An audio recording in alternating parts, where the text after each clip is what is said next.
मजाक उड़ाते हुए कहा कि उसके पास न पैसा है और न ही कोई सहारा, इसलिए आखिरकार उसे वापस आकर माफी मांगनी ही पड़ेगी। लेकिन पत्नी ने शांत स्वर में जवाब दिया कि वह यह बात हमेशा याद रखे कि उसने जिस औरत से सबसे ज्यादा प्यार पाया था उसी को अपना सबसे बड़ा दुश्मन बना दिया है। पति को पूरा भरोसा था कि वह उसके बिना एक दिन भी नहीं रह पाएगी। घर से निकलकर पत्नी सीधे कंपनी पहुंची। राष्ट्रपति के विशेष प्रवेश द्वार पर सुरक्षा गार्ड ने उसे पहचानने से इनकार कर दिया और एक साधारण आगंतुक समझकर रोक लिया। पत्नी ने बिना बहस किए अपने चश्मे उतारे और फेस रिकॉग्निशन सिस्टम के सामने खड़ी हो गई। कुछ ही सेकंड में उसकी असली पहचान सामने आ गई। गार्ड के होश उड़ गए और वह तुरंत झुककर कंपनी की असली प्रेसिडेंट का स्वागत करने लगा। उधर पति अपनी प्रेमिका के साथ था। प्रेमिका एक रोते हुए बच्चे को भी ठीक से नहीं संभाल पा रही थी, फिर भी वह मासूम बनने का नाटक कर रही थी। पति उसे दिलासा देते हुए अपनी पत्नी को बुरा भला कहने लगा। उसने कहा कि उसकी पत्नी सिर्फ घर के काम करती थी और अपने ही बच्चे को छोड़कर चली गई। तभी पति के सहायक का फोन आया। उसने बताया कि उसकी पत्नी सीधे प्रेसिडेंट के ऑफिस में गई है। यह सुनते ही पति घबरा गया। उसे लगा कि पत्नी ने उसके अवैध संबंधों की शिकायत प्रेसिडेंट से कर दी होगी। उसकी माँ भी डर गई कि कहीं इससे बेटे की प्रमोशन खतरे में न पड़ जाए। पति गुस्से में पत्नी को चालाक और साजिश करने वाली कहने लगा। इस बीच प्रेमिका ने प्रेसिडेंट के सहायक को फोन करके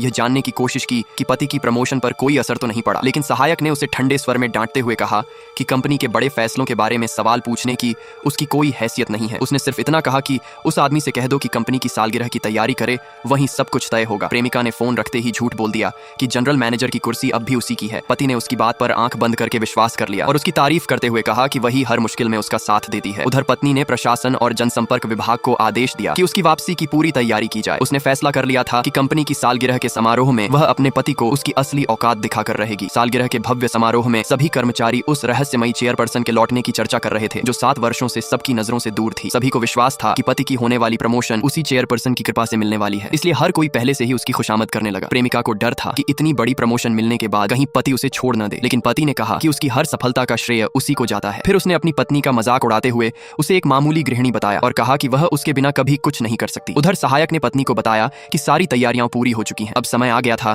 कि वह अपने होने वाले पूर्व पति का सामना करे। प्रेमिका ने दिखावे के लिए पत्नी की तरफदारी करने का नाटक किया, लेकिन पति ने कहा कि अगर वह यहाँ आ गई तो उसका भविष्य बर्बाद कर देगी। उसने अपनी पत्नी की तुलना उस रहस्यमयी चेयरपर्सन से करते हुए कहा कि दोनों में जमीन आसमान का फर्क है। उसे बिल्कुल अंदाजा नहीं था कि उसकी पत्नी और वही चेयरपर्सन एक ही इंसान है। कुछ ही देर बाद पत्नी समारोह में पहुंची। कई मेहमान उसे देखते ही समझ गए कि यही कंपनी की चेयरपर्सन है, लेकिन कुछ लोग अब भी सच्चाई नहीं समझ पाए। पति गुस्से में उसके पास पहुंचा और आरोप लगाने लगा कि वह उसकी जिंदगी बर्बाद करने आई है। उसने धमकी दी कि उसकी वजह से उसकी नौकरी और प्रमोशन पर आंच नहीं आनी चाहिए। प्रेमिका ने भी उसका मजाक उड़ाते हुए कहा कि अगर वह अब भी अपने पति को भूल नहीं पा रही तो चुपचाप वापस लौट जाए। पत्नी ने मुस्कुराकर जवाब दिया कि उसे किसी कूड़े जैसे इंसान को खुश करने की कोई जरूरत नहीं है। पति ने फिर उसका अपमान किया तो पत्नी ने शांत लेकिन सख्त आवाज में कहा कि वह चाहे